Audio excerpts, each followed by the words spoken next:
What if I told you that while everyone talked about Leclerc, it was Hamilton who did the most impressive work in the streets of Monaco?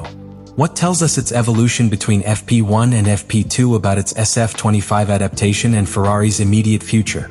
In the first free training session of the 2025 Monaco Grand Prix, Lewis Hamilton met a scenario that tested not only his skill as a pilot, but also his mental resistance and his ability to adapt quickly under pressure. Ninth classified with a time of 1:11,690, the British seem to have had a discreet session.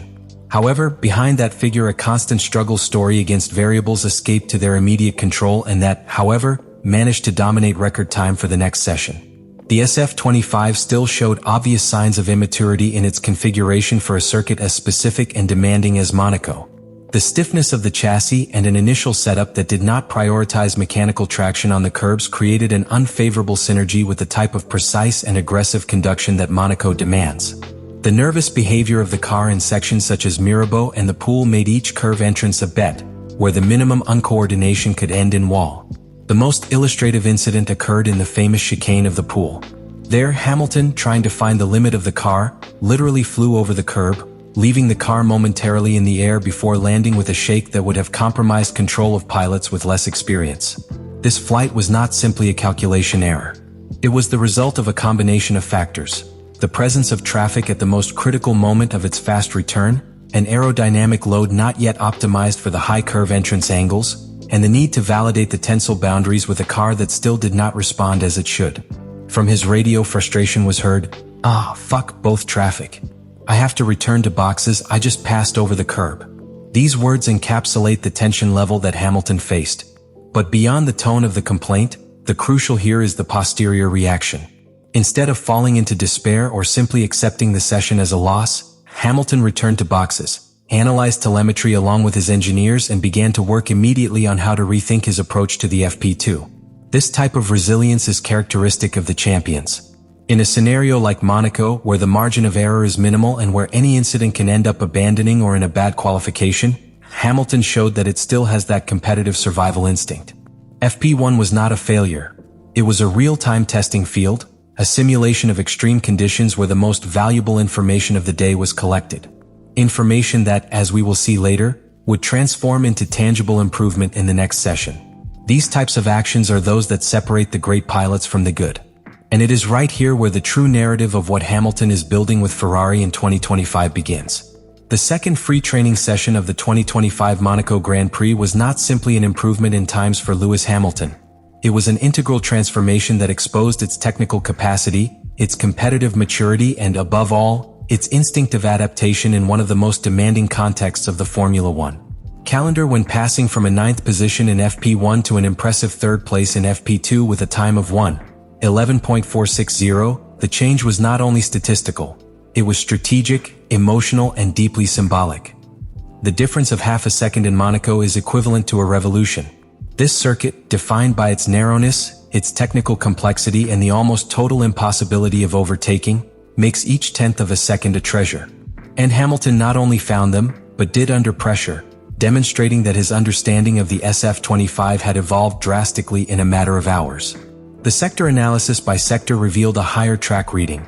Hamilton optimized its paths in sectors where more time is lost, such as the exit of the casino or the braking in lows, executing millimeter entries and exits with controlled traction that evidenced a new harmony between pilot and machine. One of the decisive factors was fluid communication with its engineers between sessions. Far from staying in the analysis of superficial data, Hamilton insisted on a complete revision of the tuning, suggesting adjustments in the height of the car, the stiffness of the rear suspension, and the thermal management of the tires, keys on a track where the asphalt rarely allows optimal temperatures. This ability to translate sensations into concrete technical parameters is where Hamilton, with more than 300 large awards in tow, makes a difference. In addition, the FP2 session was executed with a consistency that had not been seen throughout the day. While other pilots achieved isolated fast laps, Hamilton was accumulating turns in the same performance range, which reflected full confidence in the behavior of the SF-25. There were no more shocks or flights on curbs or complaints for traffic. On the other hand, a focused Hamilton was seen, surely, that marked his presence on the track not only with speed but with authority. This controlled domain is what separates a good return from a great session. At this point on the weekend, a pattern began to glimpse. The SF-25, with its recent aerodynamic modifications and balance adjustments, responded better to the methodical and calculated driving style of Hamilton than that of his partner Leclerc, more aggressive at the curve entrance.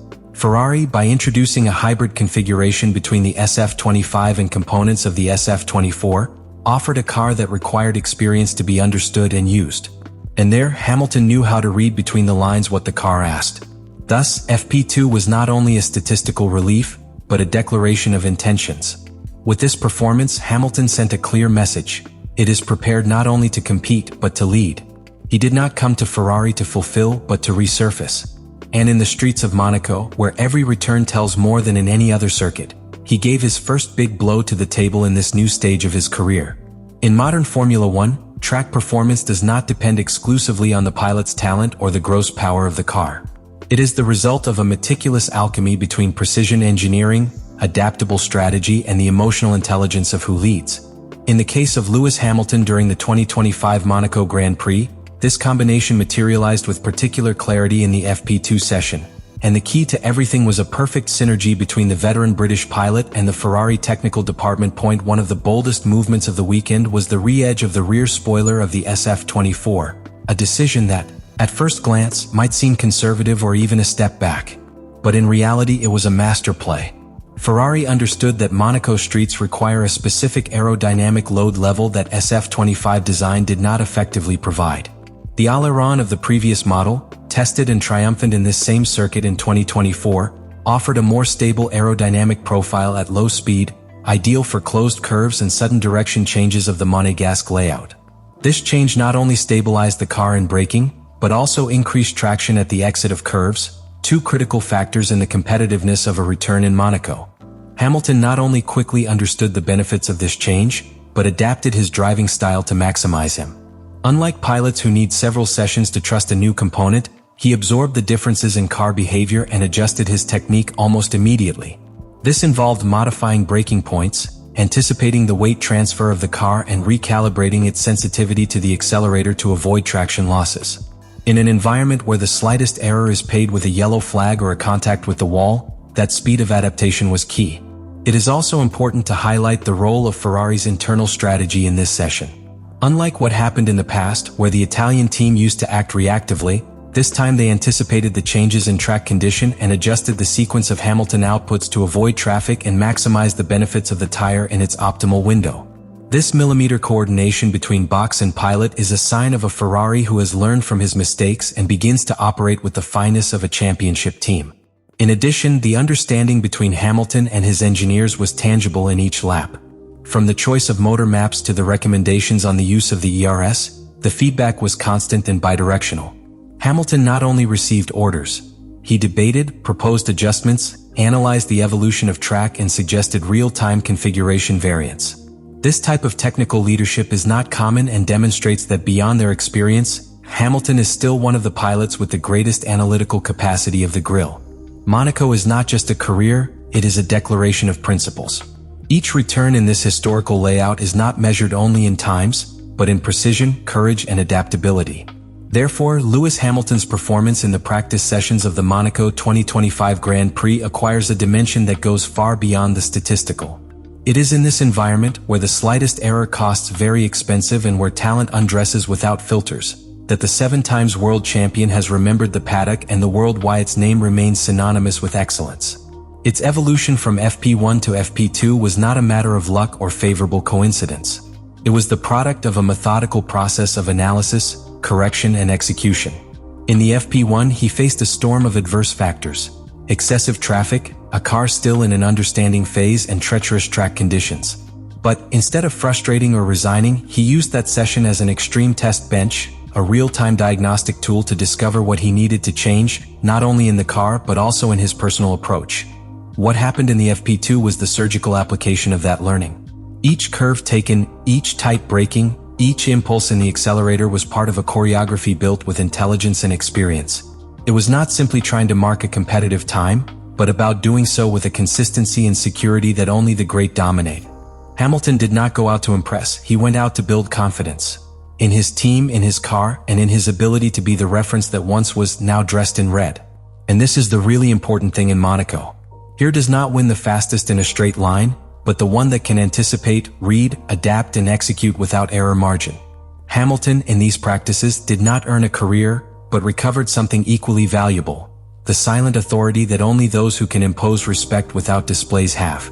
In a weekend where everyone talked about the rhythm of Leclerc or the half-grills battles, Hamilton built, almost silently, one of the most solid weekends of their new cycle in Ferrari.